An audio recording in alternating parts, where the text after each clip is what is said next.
Hey guys, welcome back to JazzedTutorials. This week I'm showing you an original creation. I'm not sure what I'm going to call this because it's just a random effect that I made by accident. I posted this on Top Buzz as a photo, as well as I think I posted it on Facebook, maybe not, I'm not sure, but whatever. That I might make this a future video, and I did. It's this week's video. Surprise! Okay, so let's just get right down to it. So first of all, you want to open a blank canvas. It's black. I'm using 800 by 600 size canvas, but whatever you want is fine. Then once you have your black canvas, you then need to go over here and grab your elliptical marquee tool. Set your feather to 80 pixels because that's going to be helpful. And then make a circle of whatever size you think you want to use. I'm going to go with that. And then we're going to make a new layer above our background. And making sure that white and black are in your color swatches. We're then going to go to Filter and Render and Clouds. And that will then put some clouds inside of your elliptical marquee that you just made. Now we can get rid of that elliptical marquee. Go with that. And now we are going to add some color to our lovely clouds. And to do so, we are going to make a new layer above that.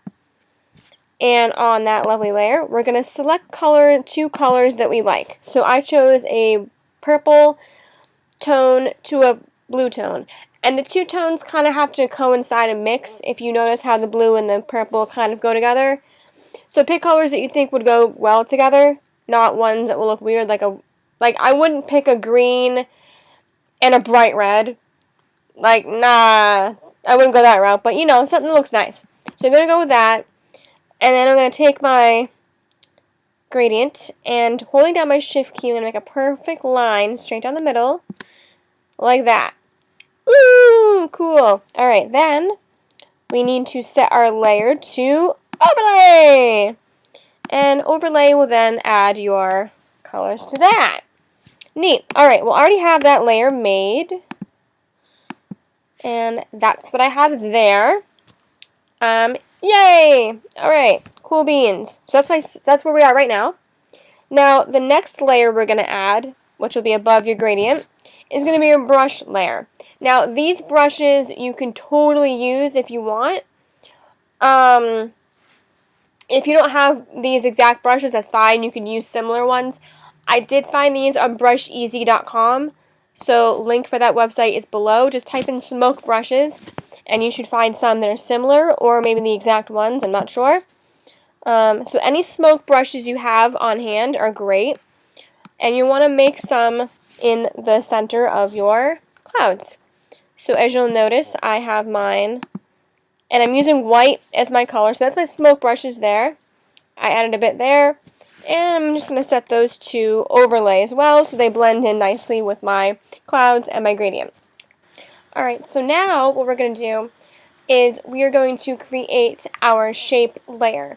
Now, you could go with a triangle, which I'm going to do, a square or circle, it's up to you, but I'm going to show you how to do it with the triangle. Now the triangle is a bit difficult, and the square might be similar, I'm not sure, but here's what I'm going to do. So I'm grabbing this particular triangle shape here, and it's just the triangle frame, and they have a circle frame and a square frame, so you can use those as well. I'm using this frame mainly because it's not as rounded. If I did the double click and then did the stroke on it, the stroke itself on the style settings is more rounded. I want to keep the shape the way that it is, pointed, so that's why I'm doing it this way. A little bit difficult, a little bit more challenging, but it all checks out. So I'm going to change my fill to 0, and we're going to change our stroke to white. I'm setting my stroke settings to 13 point. Hello.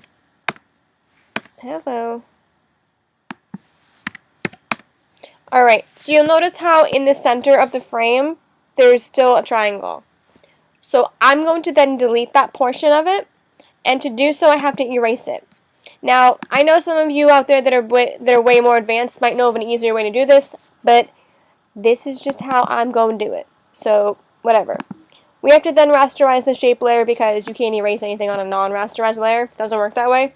So do that, and then just delete the middle part of the frame, only keeping the part that is usable.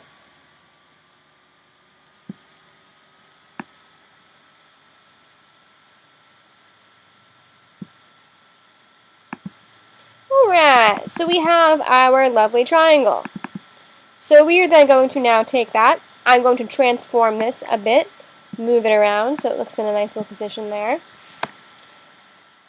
Then we're going to duplicate that triangle. So do a Control J or Command J. And on the copied layer, I'm going to make that one smaller in size. So I'm going to make that one smaller and stick the smaller one inside there. Now I know what you're thinking, guys.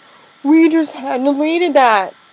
We deleted it. We're putting it back on a separate layer because we're going to add effects to the separate layer. It'll all make sense momentarily. Trust me on this, guys. I got this. So then on the copied layer, we are going to add outer glow settings. So I'm going to show you outer glow settings. Click on outer glow. Settings are as follows. Blend mode is screen. Opacity is 75%. Your spread is 2. And your size is around 40 pixels depending on the size of your shape in the center. Click OK on that, and then change your layers blend mode to overlay. Let's see. Might have to alter my outer glow just a little bit.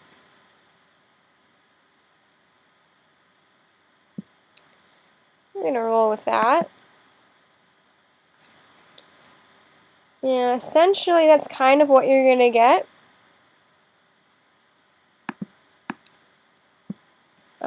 You could change the opacity on this one too if you wanted to make it look cooler, but you don't really need to.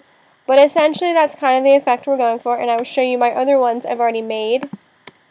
So I have this one right here. Of course, this is a bigger one. I made my shape bigger on that one. Oh yeah, okay guys. I reversed it. I reversed it on what I just showed you. So I chose the bigger outside rim one with the outer glow, and the smaller one on the inside's white. So you guys, I mixed that up completely for you, and I'm so sorry. I didn't remember. I didn't realize that I did it the other way around in my show and tell practice run. But yeah, so you see how I have it now. Outer glow settings is the bigger of the two, and the main smaller one is the colored white. So that is essentially the lovely effect. I added my own text in the middle there, but you guys don't have to do that. This is it, my lovely tutorial. Thank you all so much for watching. Thank you for commenting if you do. Any suggestions towards this channel would be lovely in the comments below or on social media. I'm everywhere you guys are. Twitter, Facebook, all that stuff. I'm on Tumblr sometimes. I'm on Top Buzz, as you see in my description box. Check me out on Patreon if you want, otherwares. And again, thanks for watching, guys. Please do hit like. I like likers. And do subscribe if you want to see more stuff. Post at least once a week. Or I try to. Alright, thanks for watching. Bye!